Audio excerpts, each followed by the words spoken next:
Currently, the most overstated geopolitical risk is probably the Middle East, which dominates the news flow in terms of what's on the front pages. Understated, it's the situation in East Asia.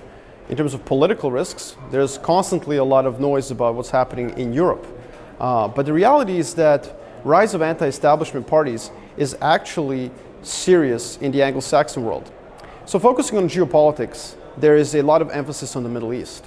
But the reality is that there's far more market relevance from an investor's perspective to what is happening in East Asia.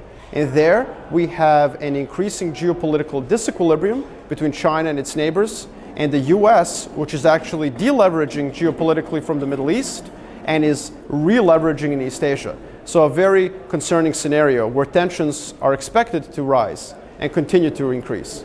In terms of politics, on the populism front, we already know that in Europe there's a rise of anti-establishment parties. The market has most likely priced that already in risk assets. On the other hand, a lot of investors believe that what's happening in the UK and the US is a temporary flirtation with anti-establishment.